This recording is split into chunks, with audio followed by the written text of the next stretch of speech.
Welcome to the Golf Podcast Live. I'm your host, Rafael Kalamat, alongside Michael Bleackley. Lots to talk about today.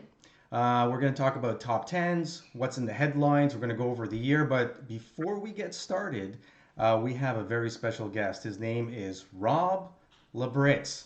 He is currently PGA Teacher of the Year in the U.S. with the PGA, winner of the PGA Tour Qualifier, winner by 3 strokes, and Director of Golf at GlenArbor. Welcome to the show. Nice to be here with you guys, Rafael, Michael. How's it going? It's going great, Rob. Thank you so much for taking the time today. We're both looking forward to picking your brain a little bit. Yeah, let's have some fun. There's not much left to pick, as you can see by the top of the head. You're about the same as me. That's why I'm wearing a cap. I'm getting there. Rob, for those who are listening to us or watching us, tell us a little bit about your journey, how you got started in golf and where you are today. So maybe a Cole's Notes version of your golfing life. Wow, sweet. Yeah, grew up in a small town in Connecticut called Southington. I lived on a golf course, Patton Brook Country Club. My dad liked to drink a lot, so I found myself on the golf course a lot with his golf clubs, and just developed a love for the game. Grew up playing it up until I was started at about 4. And then about 16, my parents saw that I had something, with the game, and they said, let's move to Florida, see if we can get you a college scholarship. Went down to Florida and, kind of just started practicing from there. Spent 27 years down there, got in the PGA of America in 91, played for a little stint from 94 to 97. My father passed in 97, took a job at a place called Shinnecock on the east end of Long Island, was there for 3 years. 2000, got offered the job at GlenArbor, a brand new startup club, and I've been there for 21 years ever since. It's a great spot. It has everything you need to become a great golfer, and here we are. That's amazing. So at GlenArbor, what in your the director of instruction? So obviously you have a lot of responsibility with that title. But how do you find the time to keep your game sharp to play competitive golf? Well, so, I'm a director of golf. I have a director of instruction there. It's a great question because, my time is really all over the place. You're taking care of the members, you're making sure your team's doing the right thing. You're making sure your instructors are doing the right thing. You're just taking care. Our club is a private, just a high-end private golf club. So we want to really just take care of our membership, whatever they need out in the golf course, instruction wise, playing with them wise. We have a 7-acre short game facility, indoor, outdoor, year-round teaching facility, and 18 holes and great food and wine. So if you want to come out and hang, that's what we do. We entertain and make sure everybody just forgets about their life while they're on our property for the next 5 hours. That sounded like an invite. You guys have to come check us out. The door's open. That's fantastic. Well, I don't know if many people know exactly what your journey's been like, but just to be more detailed, 8 PGA Championship appearances, I believe 2 cuts made of those 8. Just incredible, to be able to play on that level with players. And, I was watching a PGA video on YouTube that they recently put up. And one of the things that you mentioned that you don't want to have any excuses when you get out there. And so, your workout routine, your mental game, scheduling your family, your work is pretty inspiring to a lot of professionals like myself who've spent, 20 plus years in the game, and how difficult it actually is. People don't realize how much responsibility comes with a PGA job, whether you're starting off as an assistant professional in a pro shop and having so many things to do during your day, and then trying to fit in your game. And a lot of people lose their passion because you think, I know when I started, I said, this is not what I signed up for. And I even got to a point where I worked at Royal Montreal Golf Club, one of the oldest clubs in Canada, and experiencing the Canadian Open and the President's Cup there, and working. And we're then working in media on CJAD 800 AM in Montreal. So it's tough to juggle. It's tough to juggle. So my question to you is, how are you scheduling your year? This year coming up in 2022, by playing on tour and then having the responsibility of being a director of golf? Yeah, it's a great question. I've always, in the back of my mind, people have always told me, not in the back of my mind, people always told me in the past that you can't do both. And I never accepted that. I always thought that you could do both because given the right situation, you can put yourself in the right situation to set yourself up for success. Um, so here's what I face going forward now. The second week in February, as soon as I peg that golf ball on the ground, I become now an A3. I become a PGA of America A3. They consider me a tour player now. So on my weeks off, which I'll be competing as much as I can out on the Champions Tour, I'm eligible for all the events. On my weeks off, I come back home. I'm still the director of golf at GlenArbor, although I'll be, technically an A3. I'll still be coming back to do my A4 duties, which are, teach the membership, make sure my team is running all their cylinders, make sure the operation is running flawlessly, play with the members, coach our members and our guests. That's who I am. I don't see myself laying around. I'm guessing Even during this. I'm guessing you're going to be able to do some of that stuff remotely though, which they might. Yeah, I mean, I could get in some, remote situations, stuff like that. But you know what? The vision has always been on those weeks. I'll be focused on winning the golf tournaments those weeks, and then at the club, when I'm back at the club, I'll be focused on the club and practicing my golf game. So that stuff is, it's a beautiful trade-off because when I'm on the road now, I'll have all this extra time to put into my golf game, and you can overwork as well. And I know with all this extra time, I'll have plenty of time to keep my game sharp. And then it's a matter of, yeah, exactly. If there's some remote things that need to be done, we can take care of that. But I try to disconnect a little bit when I'm traveling versus when I'm at the club. I assume you have the support staff at the club who are, running the ship while you're away, giving you that peace of mind to focus on your game at this point. Oh my gosh, I couldn't do it without them. They're the best in the business. I've got David Gagnon, who's my head golf professional. I've got Debbie Doniger, who's my director of instruction. Dan Putzer, my first assistant. I've got a couple guys who actually just moved on. Tyler Reason just went down to a great job in Florida or in Virginia. I've got a couple other young assistants coming up. Ryan Rodriguez and Tyler's coming up too. So I've got some great team members coming up. There's some newbies coming up.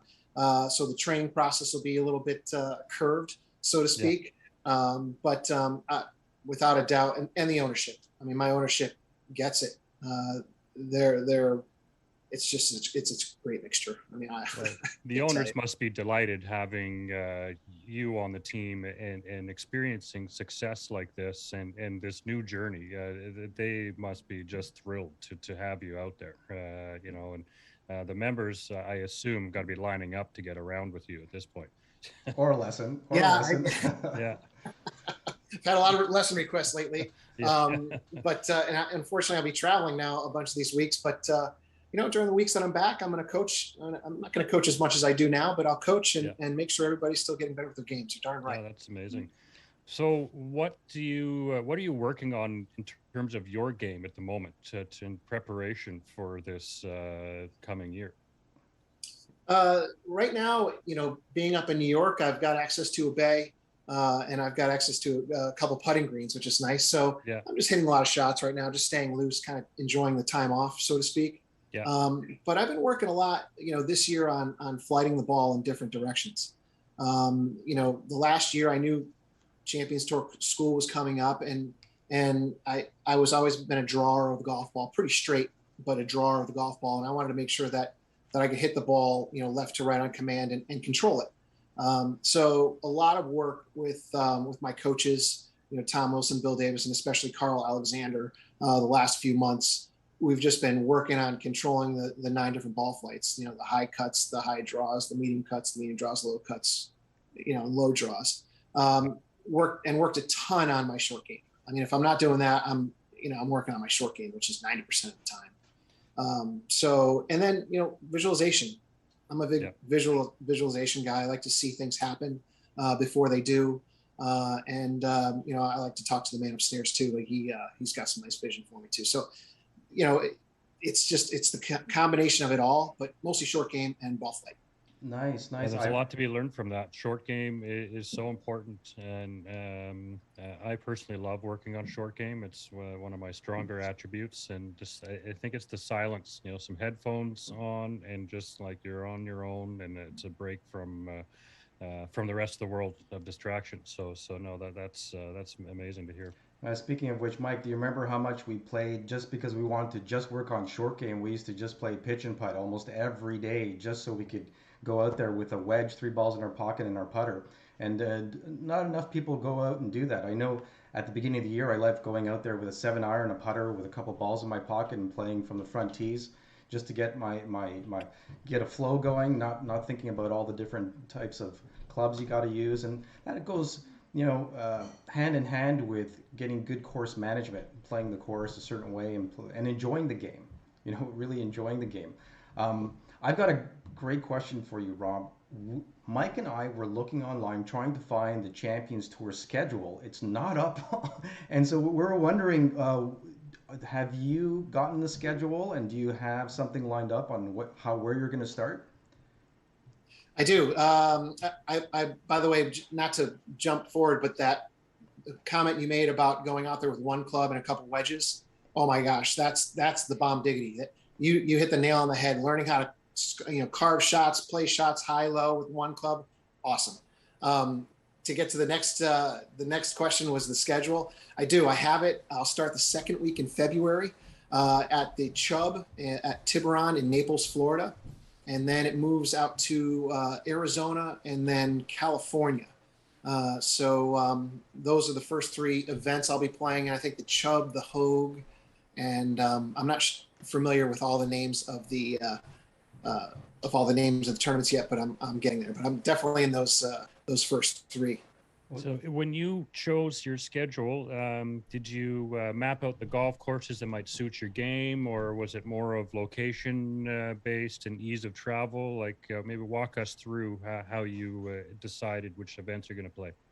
Well, right now decided to play in every one just to maintain a card, and then we're gonna kind of. So I committed to all of them.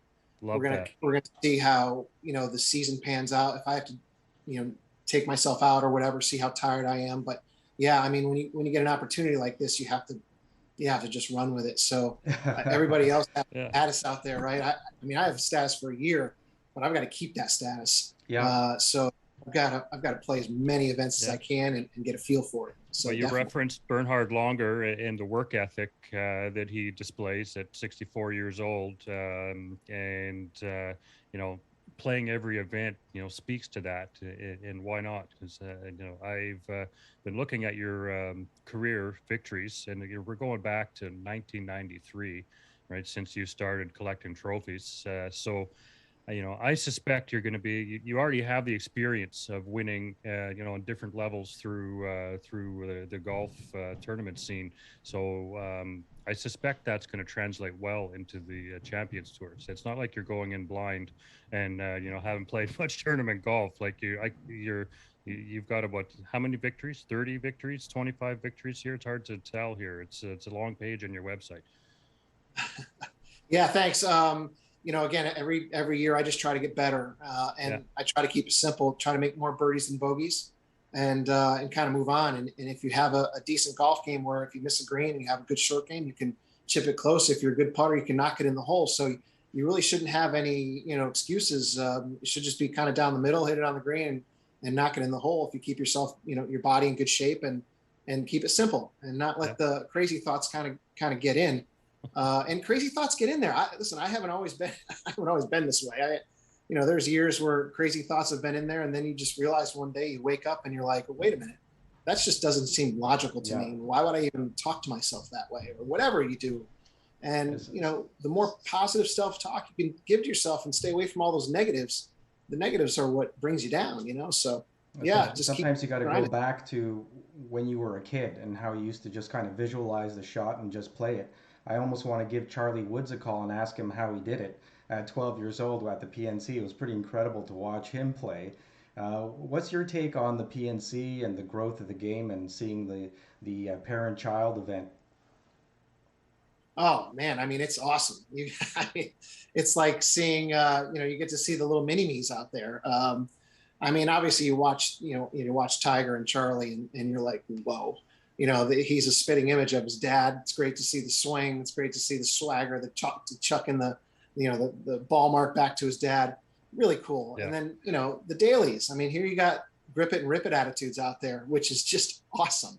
So you can see all the ways that these guys have come up, and from the Furiks and the Henrik Stensons to Carl Stenson. I mean, to see them, the way they give interviews and how they talk, it's just really cool. Apple doesn't fall far from the tree, and I know these guys are raising some nice young men, and hopefully they'll do some good things in the golf world. Looks like they're off to a great start. It would be amazing to see some of their children have the success, because you look back at Gary Nicklaus, and we all want to see him carry on Jack's great play, but golf's a hard sport. It's the hardest sport out there, and I'll argue that with anybody. There's no guarantee that any of these kids will have the success of their parents, but how amazing would it be if Charlie or Carl or Little John, or sorry, John the second, can make it? It's going to make golf even more entertaining. Like I've been thinking about seeing these kids on the PGA Tour and their parents on the senior tour. Imagine, Charlie getting onto tour and watching Tiger competing with you out there on Champions Tour. So Yeah, that reminds me of David Duval and his dad winning, when he was at the Players, and his dad won the exact same weekend on the Champions Tour. That was back in early 2000s. And that was I think that first time that ever happened, where a father-son duo won in the same year, never mind the same weekend. So that was pretty incredible. Yeah, that's awesome. That's awesome. Yeah, it just goes to show you. Even look at the Trevinos, and when you talk about golf, it's just this game that's just, if it's in the fabric of your life, it becomes a fabric of your kids too, almost. I know we kind of missed a generation, kind of behind me, where a lot of people didn't play golf for like 10 or 12 years, and we saw that decline, right? And then after COVID, what did COVID do? COVID kind of brought the game back to the map again, which was crazy how a pandemic can do that. But it's been thriving ever since, and hopefully it continues to do so. We've talked about that week after week, about the Tiger boom that happened, in 99 to 2002, and how there was the growth of the game, and then it just kind of declined considerably. Golf courses were built, the industry thrived, and we're seeing the same thing with COVID. But are we going to maintain? Was it just a fad? Did people come into the game because it was the only game to play? We're yet to see what the results are from that. Well, hopefully we've got all these new people who experience the game, and they're going to hang around, even if there's a small percentage. I think the game right now is in a great place. We could see the growth of not only golf courses, but how many people are playing, the growth of purses. I've never seen so much money for you guys on the Champions Tour. There's some great money and sponsorship coming in, as well as with the new tours and the competition, giving the opportunity for international players to start playing on different tours, not having to travel so much to make a living. And so that's great to see. Maybe you could tell us a little bit about your sponsors and give them a plug. I know are you still playing Titleist right now? Oh yeah, yep. I've been playing Titleist since I was a kid. They've been with me basically my whole career, at least the ball. And then I signed on with them, I believe, like 17 years ago. And they've been great. I've never had equipment fail. Anything I needed is right to me. The FootJoy shoes are awesome. So, oh yeah, they're great. The other sponsors that I have, we're still working out some deals, but Centerview is a great private equity firm. I have Orion Energy Partners, another private equity firm. Four Seasons has always been nice to me. Strategies for Wealth have been great. iCapital has been a phenomenal sponsor for me.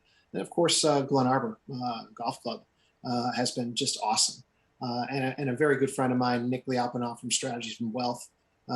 Just all of these companies have just, ever since I've been, for the past at least 10 years on some of them, have been with me, and they're a great group of people. So very blessed to have them on my side. Yeah, that's amazing, and they're getting their reward now with this new leg of your journey. So that's amazing to hear. How's your how's your family and friends taking the news now, as the word has gotten out over the last couple of weeks? I'm sure it's been pretty exciting. You've probably spent a lot of time on the phone. Uh, getting all the congratulations and responding to people by email and text. How's that journey been?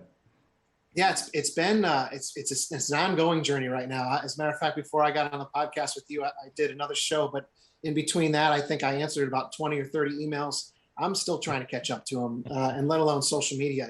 I mean, which listen, it's high class problem, high class problem. But I'm going to make sure that I get back to every person individually that took the time to write to me, because it's only fair. And it's been awesome. My goodness, the amount of support from the people that said they just heard and they've been watching, and it inspired them. I mean, that's just, I mean, Yeah, it definitely is inspirational. Any golfer, be it amateur, competitor, or aspiring professional, watching your story, can't help but feel, you know, uh, even a little emotional, if you will. yeah, Like I saw, obviously, been following it for over a month here, and but looking a little deeper lately, I couldn't help but feel some emotion for what you're going through, because yeah, it's exciting. It's really every mid 40 something golfer's dream to start thinking, oh, maybe I got senior tour in me, and here you are, you've done it.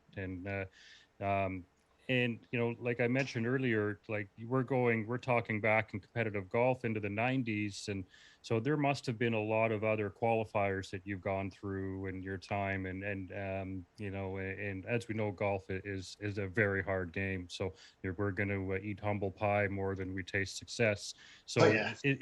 can you maybe walk us through previous qualifiers that you've gone through, and other attempts at tours that you've tried to get onto and earn your card?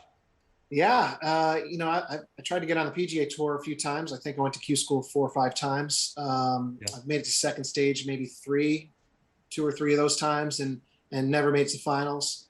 And again, all the time, kind of when I was working or wasn't as skilled, maybe I wasn't ready back then. Hmm. There's some national club pros that I've been, very close to getting in the PGA Championship. Matter of fact, a month and a half after I had my thyroid removed, I played in the National Club Pro, and I Wow. think I finished bogey double to miss the PGA by a shot. Yeah. Even in the National Senior Club Pro this year, I mean, I bogeyed the last hole to miss going to finals of Champions Tour Q School by a shot. So you're always dealing with the sort of called failures, but you're dealing with your goals not being reached. What are you going to do? I mean, for me, if something like that, I missed something like that. I mean, I was super upset after the Senior Club Pro this year. I mean, my coach said he was there and he said something to me, and I looked at him and I said something to me, and my head was down, and he goes, you never smiled, and he goes, you're always smiling, and he goes, and they called me a couple days later and he said, I was sorry to see you so sad. And I said, I saw you. I said, I don't even remember seeing you. That's how upset I was. So I mean, the game can definitely get in there, but what are you going to do with that? I mean, I took that and I wanted to work harder. I didn't want to quit. I didn't want to say, why did I, I just, okay, here's what happened. Here's what I was feeling, wrote a bunch of stuff down. Here's why I felt that way. And how are we going to learn from this and move forward? that's And then great take that. advice. Yeah, I mean, that's the only way, especially as a golfer, right? Because we lie to ourselves all the time. Oh, well, I didn't feel good, or that shot, I was, whatever we say, there's millions of excuses you guys hear over and over, right? Especially as golfers yourself. And it's just, you're talking yourself, negatively. So you don't need to do that. If you hit a bad shot, don't say, oh, well, I didn't see the break that way. You know what? There's only 2 ways to miss a putt. You're either misread it or mishit it. Yeah. You misread the putt, you probably mishit it. So say I misread it and mishit it, instead of saying, giving yourself that, that whatever you're trying to make yourself feel better, just don't. Staring just at the putter or hitting yourself in the head like Woody Austin did back in the day. Yeah, remember that? Yeah. Oh my God, I think he still has a dent in his head from that one. Yeah. But that gets me to talk about the success of that builds a lot of character. So when you do have those moments like in 2013, when you hold in that shot from the fairway to make your was it for the PGA? That video that went viral where you hold in that shot from the fairway. I think that was back in 2013. Yep. And yeah, so it was a bad, I hit a drive into a bunker. It wasn't the greatest rake job. Kind of chunked it out, and and instead of me, getting all mad, I said, I got to a yardage where it was 95 yards. And I said, my brain went to my teaching center. I stand at my wedge area, and I hit, wedge shots off the top of my range picker from 95 yards all day. We try to make it go dink, and it was 95 yards. So I envisioned myself trying to hit my range picker, and I hit a little 58. It just, boom, just went in the hole. So, you could try to draw on those experiences of good things happening. And sure enough, it did. Golf has a strange way of rewarding you. And a lot of times, like you just said, you had a bad lie, and that's an opportunity to let your mind spiral out of control. But you're able to reset and execute a shot, and there you go. Golf throws it into the cup for you. So the rewards are out there, and not, I find we'll fail a little more than we get rewarded with golf. But when we do get success on the golf course, it feels amazing. 100%. So that I think there's a lot there, especially tournament golf. It is a whole different animal, and than just playing for some skins at the club. You get into a tournament, and every inch matters, and there's the ghosts can go through your mind and play play tricks, and the negativity can come in, and we can talk to ourselves, call ourselves morons or whatever, get negative, and the sooner you can break free from that, the more likely that success is going to come, and great things can happen. 100%. I mean, look at what Tiger's doing to Charlie already. As they're talking, I mean, he already said to Charlie, he goes, "Listen, you can get as mad as you want, but," he goes, "the next shot that you're about to hit, the one that you're on, is the most important shot that you're going to hit. So you better be ready to do that." I mean, think about what he's teaching this kid at 10 or 11 years old or 12 years old, maybe even earlier for all I know, but pretty powerful stuff. Yeah, very impressive. I mean, I go back to when I played a little bit of Ben Hogan, or played on a lot of qualifiers, Canadian Open qualifiers, never made them, never went through. And it's tough. And it was all, I find, when I peaked my game and got ready for a tournament, it was mostly mental. That's where the collapse happened. And people don't realize how important that is getting your mind right. Or maybe even having the right caddy or friend on the bag, because you don't necessarily need a caddy on the bag. You just need somebody you could confide with, or knows you well enough to either pick you up or get you in the right mindset, or get your mind off of something. And I know there's been a lot of talk about caddies over the last 15, 20 years, and they're getting a lot of recognition, and rightfully so. I think the caddy at that level has a lot to do with the way you're playing, and to keep you in balance and in check. Do you have plans on having a steady caddy, or at least in the U.S.? Are you going to be traveling abroad outside of the U.S. at any point in time, do you think? Yeah. So, I guess that's all COVID, dependent how safe I feel or whatever, but being vaccinated, I don't worry too much about it. But I have a caddy that's been with me. His name's Todd Luigi. He's a friend and a caddy for 12 years. On the section level, he's been with me for the last 12 years. So basically every win that I've had, it's been with him, minus the ones with my son on the bag this last year or so. And then, so he's going to be making the trip with me, and he's going to try to see the first 3 events. So we're going to see if it works, if it's something that he wants to do. We've been planning for this for a long time, and he was very excited to get me here and do it. As we got closer to it, he was maybe having some second thoughts. So we're going to give him 3 tournaments to give it a shot. And, if we have to make an adjustment from there, I get it. I just want him to be happy. If he's not happy with a life on the road, then it's not the place for him. But if he's happy out there and we're doing our thing, and like we have been, then same to it. But we'll find out. We'll find out after those 3 weeks. Yeah. Well, Mike and I will be backup caddies here for you. You got us in your back pocket. Anytime. Sweet. Sounds good. Sounds like we got a lot of experience there too, which is helpful. A fun question. Is there any players that you're looking forward to getting matched up with out there on tour? All of them. Every one of them. Any one of them. Yeah. Every one of them. I mean, I get to hopefully play with, Bernhard Langer, who's been out there forever, and just dominating, and Mickelson and Leonard. And I mean, I don't, there's so many great players out there. I can't even name all of them. Furyk, Jimenez, every one of them I want to get to know and have a practice round with, or whatever it is. And my goodness, I'll be like a kid in a candy store, you know. Well, Have you I had mean, any you truly are notable? living a Oh, go dream. ahead. Sorry. Go ahead, No, Mike. go ahead, Raf. I was just talking about any notable players that you've played with in the past that might ring a bell for us. As far as playing with them, No, or yes, playing overall in tournaments or even leisurely play. Are there any big name players that you've played with or friends with? oh yeah, well, I've played with a lot of players, from Dustin Johnson to Jason Duffner to Tommy Fleetwood to, I mean, the list goes, Webb Simpson, list goes on and on. I mean, I could, uh, you know, those just to name a few, and I'm like a sponge, kind of playing with them and talking to their caddies and their loopers, and just trying to listen to it all, because think about the wealth of knowledge from playing full time that Yeah. these guys, Keegan Bradley, I mean, guys have won majors and won tournaments, Jim Herman, KJ Choi, I mean, yeah, Great. the list goes, Ricky Fowler, Retief Goosen, Yeah. Love Wow. it. you Love know, it. I mean, it's so we're like kids in the candy store. Hearing all these things for us, it's a really big deal, right? For we're golf nerds and we've been golf players for so many years, and we've played tournament golf. Of course, not on that level by any stretch of the imagination, but it's amazing to hear. So it's a I know it's almost like common language for you to talk and draw people's names, but for us, it's incredible.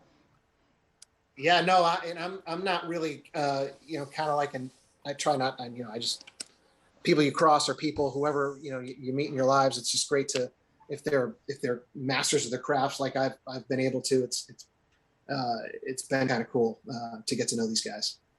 Uh-oh, what happened? Oh, we lost your video there for a moment. There you are. Sorry about that, guys. Yep, I was running low on battery, had to plug in. Okay. So you Yep. mentioned you had your thyroid removed, and so maybe and you're 50 years old now and been golfing for several decades. So let's talk about injuries and like what did you do like after that operation to get your game back? And because I've been going through it myself, I had a inguinal hernia repair a few months ago, and I've been on the bench since August. I haven't hit a Mm. golf shot for months now, and I'm going a little cagey, to be honest, and really look. Sure. I'm about at 6 weeks until I've got the green light to like fully get back into golf. So, how did you deal with injuries through your career, and especially for a significant operation, having a piece of your body removed?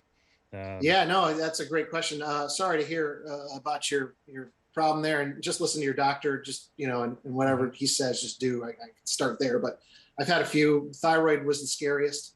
I lost 50 pounds in 1 month. I didn't know Wow. what was going on, Wow. so we thought a lot of things. You go through a week of that in your life where you don't know what diagnoses are and all that stuff. So a little scary time there, but came out on the other side. I didn't realize how important your thyroid was, and not that it's here in your throat for people who don't know. It controls your metabolism, your hormones. It's amazing. I can't believe I still have some friends from when I was going through that, to be honest with you, because my emotions were all over the place. When it controls your hormonal level. I mean, I must have been a crazy lunatic. But besides that, after I had it taken out, I went through a period of adjustment, with having to take a medication every day, which I do for the rest of my life, right? So it just kind of gives me I take my Synthroid pill, and it keeps me going, keeps my body stimulated, keeps my everything functioning, my lungs, my liver, all that stuff. So, I try not to think about it. I Mhm. try to work out like a crazy man, and I push my body to the best I can. But it took me probably about almost a year after that one, because it's the emotional part that was like this for a while. I went through such a high with your hormonal levels, and I was I had a thing called Graves' disease, so my hormonal levels were all over the place, which is why my metabolism was through the roof. I could eat 20 steaks and lose weight, four Mhm. Sundays. It was really weird, but it was mostly the emotional part for that, and then getting stronger again, because losing all that weight, I wasn't able to work out like I could. And then once it was removed, I was able to kind of slowly work out, get stronger and stronger, and then my body kind of balanced itself out after a while. So Yeah. I feel great now. I'm ready to rock and roll. you know. But yeah, if you can just listen to your doctors, I've had shoulder surgery. It's great now. Just you don't want to ever get swelling. Just listen to the doctors and don't take pain medication. Yeah. No, that's good advice. That's good advice. And myself, it's funny. The doctor said I could play golf, but my physiotherapist, who's I'm lucky to see him. He's one of the top guys in the city. He's worked for the Vancouver Canucks and he's on the Olympic Team Canada physio team. And he benched me. He's like, no, you're at risk, buddy. And so I've been working with him for the last month now, since I had to recover for 8 full weeks till there was no pain.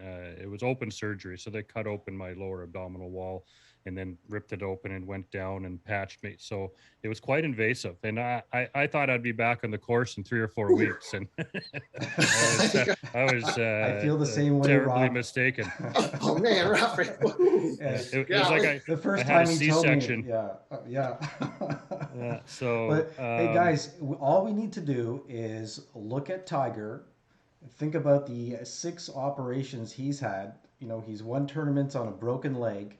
He's even playing the PNC. You could see that he's in pain, and he's still pushing himself, pushing his body, and taking the right amount of rest, and then just believing in yourself and believing in your game. Because I feel that for guys like ourselves at our age, we've played so much golf over the last 30 plus years that we could actually go to a place where a lot of golfers can't, and that's belief in ourselves, the visualization, knowing the techniques and the types of shots, going back to course management, and being able to get the ball around. Because how many times have we gone out there? I didn't have my A game, and I just kind of putzed it around the golf course, but maintained a good score, just because you're going fairways and greens.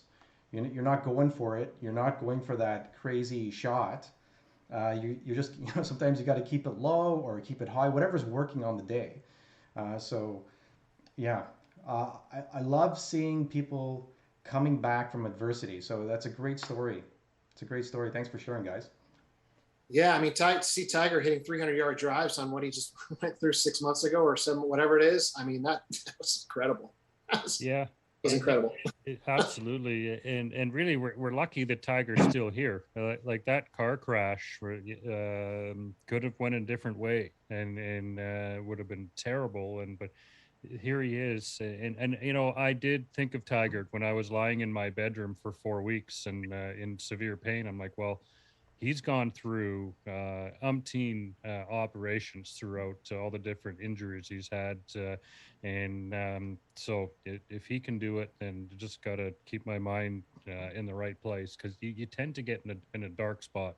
I'm the type of person who needs to move around, and I don't sit still very well. So, a couple of weeks in, I was definitely struggling mentally. So having someone like that, if you will, a hero, or, to motivate yourself just to keep going through, keep your mind right, and realize that there are better days coming. You just got to get through the initial pain, if you will. Yeah. Yeah, it's great advice. Great advice. 100%.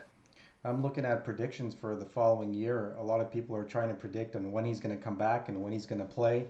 Everybody's pretty excited. You could tell by the ratings that things are just incredible when he's out on the golf course. He's done so much for us in the industry on every level. The trickle-down effect right down to the amateur golfer has been incredible.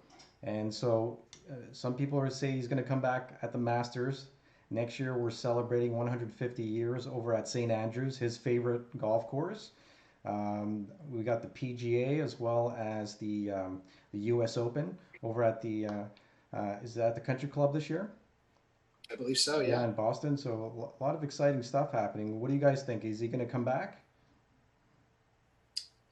I mean, he's the needle when it comes to the ratings and everything like that. He's just got to make sure he comes back when his body's healthy. Yeah. I mean, he can't really, he is golf. We get it, and he's such great for the game. But at first he's got to take care of himself and his family, and I hope he does that first. And he'll come back when he's ready. Come on, it's inside him. Look at him. He almost won the PNC. I mean, how cool would that have been? Oh, that would have been amazing.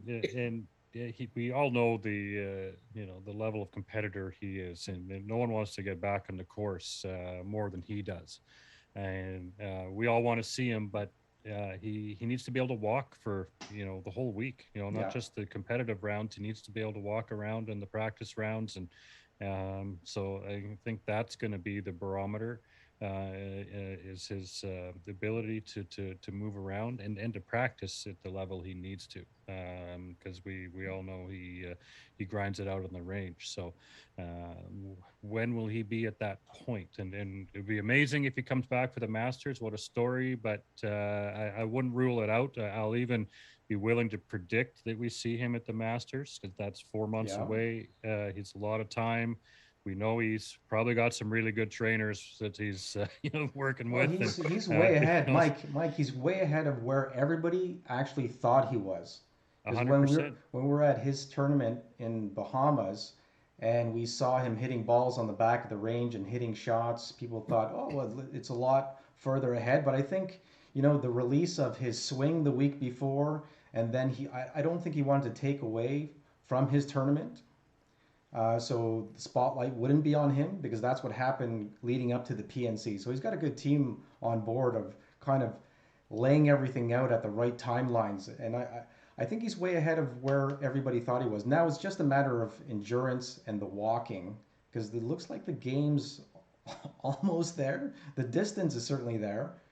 Maybe not to his potential of where he thinks he could be, but certainly we'll definitely see him at St. Andrews. There's no doubt in my mind that we'll see him there. It's a flatter golf course. Really depends on how the wind blows, but it's a flatter course. He's still chasing that 18. He wants to get one more, at least one more win in, so he gets to 83 out of the 82 wins that he has, right? Yeah, he definitely has a few goals left out there. And the old saying is, beware the injured or sick golfer. And this recovery, maybe he comes out and he swings in more control, and he has the power. He doesn't need to swing as hard as he has in the past. And maybe he comes out and he just places the ball around the golf course, and he's got a magical short game. We all know he can make putts. So maybe, we have some stellar golf in him to see still. And I'm just going with that because obviously we're all big fans. So it would be amazing to see, and competing with all the young guys. Like how great would it be? Like we've missed out on a lot of that with his injuries over the last several years. Like where golf could be, it's in a great place for one. We know that, but how great would it have been to see him in contention week after week with JT and Fowler and Spieth and Dum Dum, as part of me, Dustin Johnson, and all these guys. So it would have been fantastic. So I want to see more of that. Great. Well, let's switch gears a little bit. I know, Rob, you've played so many golf courses in the U.S., and there's so many great places. Can you name off a few of your favorite courses that you've played over the years that really resonate with you, or somewhere you'd love to go back to? Sure. In the U.S., well, GlenArber, first of all. Yeah. You got to start. It's beautifully conditioned, awesome, a lot of terrain. I played pretty much a bunch of them. Augusta's phenomenal. Shinnecock I worked there for 3 years. That was awesome. Pine Valley was incredible. Cypress was incredible. Some of the hidden gems, the Double Eagle Club in Galena, Ohio, Sand Hills out in Nebraska. Those are the ones that kind of, just Bandon Dunes is another great. Mayakama Golf Club out in Santa Rosa, California. Right. I could kind of just, the more I think of, things will pop up in each state, but even the places we played out in Oregon, Sun River, God, beautiful. So, so many good golf courses out there. Just do your due diligence and find one. Yeah. Go to Stream Song. Go to, there's so many you can go to. So. Well, if you here's a better question. If you were stuck only playing one golf course for the rest of your life, where would you play? What would be the ultimate course? Oh, of course. One Great answer. you Yeah. know, yeah, I mean, that would be my, and you know, that would be my answer. Fantastic. Mike, where would you like to play? Where would you like to play, or what was your favorite golf course that you've ever played, Mike? Well, geez, that's it's hard to name just one because there's so many great golf courses out there. Like I played a lot in California, especially through Palm Desert area. PGA West stands out. Obviously, great facilities on the stadium course, but I'll throw Silver Rock in there. That was I found I just every time I played it, I really enjoyed it. Recently they've been adding condos to it, so it's lost that feel. It plays up right along the mountains, and you can see old watermarks from the Sea of Cortez. Um, I played Cabo del Sol several years ago down in Baja California, and that was beautiful. It was right along the river, or not the river, the ocean, Ocean. and so I started thinking of the tacos at the turn. It got me distracted there. So and yeah, they give you these delicious tacos at the turn. After 18, we turned back around and we drove back through the turn again and got another order of tacos, and it was a great facility. But I really have a special spot for links golf, and I think if I was to be confined to one course, it would have to be a links track. So like in Bandon Dunes, I think that would be a great facility to be confined to. So I'll go with that. Yeah, there's something to be said about the desert as well. There's some kind of peace that we find as golfers, and I've talked about this time and time again. I've had the privilege to be out in Dubai and play the Jumeirah golf course, and there's something serene about it, something really special. But if I was confined to a golf course, I probably would be Augusta. I haven't played there, but watching it for so many years, I feel like I know it. I could walk every hole. I could play it virtually online, as many people could. And it's pretty amazing, Rob, that you've played there a few times. I played there twice. Yes, two Great. days in a row. Wow. Wow. Yeah, pretty cool, pretty special spot. Got to be honest. It was. I was nervous just to be on the grounds until my caddy kind of set me. It was, yeah. But what a great experience! Oh my goodness. Well, to do it 2 days in a row as well, it just to etch it into your memory, because sometimes you go out and play a special golf course once, and it's hard to retain all of that experience. So to have 2 days in a row.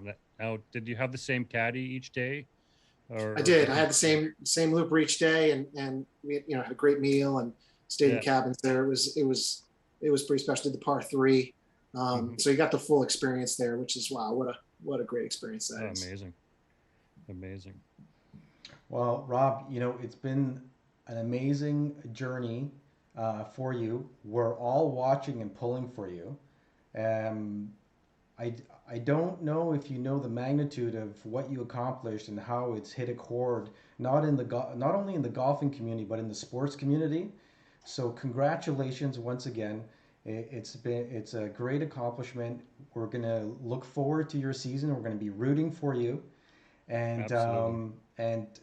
if you'd like to mention any kind of organization that you're part of right now, that you're outside of GlenArbour, um, are you involved with any type of charity work or charity tournaments? I am. So there's an organization that I'm on one of the committees. It's called Family and Children's Association of Fairfield County. It raises scholarships, helps families that are in stress, and it helps individuals that are under stress. It's a great organization. They've reached out to and just helped so many people. They've helped my family as well a few years back, and it's just a great organization. So, Family and Children's Association of Fairfield County, and that's really all I have time for at the moment with a growing family and a Yeah. son in college and an 11-month-old and a 9-year-old. Oh, Uh, wow. but I will, as time goes on, promise you get involved more. I'm deeply deeply think about brain cancer. I lost my father to brain cancer and my mother lung cancer. Cancer's a very, anything I can do with that. And then thyroid diseases, anything that I can do to help people or answer, because, I know that I went through that year and a half where I thought I was going a little bit crazy in my brain, and it happened to be just something in my throat. So, there's few associations I want to get involved with, and I will just in time. Well, after you win a couple this year, and and you'll get the notoriety and and some funds to help out some of your future charities. So that's amazing. So we're definitely pulling for you to kick some ass out there this year. You got it. Really, you got it. We're going to be watching. All right. I appreciate it, guys. It was a pleasure being on your show. You got a nice podcast here, both gentlemen. God bless going forward, and if I can help in any way or be a guy on the show again, happy to do it. Oh, that's fantastic. Thanks Rob. again. Really appreciate it. You're awesome, brother. All right, for Rob Labritz, Michael Bleackley, I'm Rafael Kalamat. You've been listening to the Golf Podcast Live, brought to you by Drinkwell and the Upper Hand Cards and Collectibles. Take care, guys. Have a great season, brother. Take care, Rob. Hey, guys. Be good.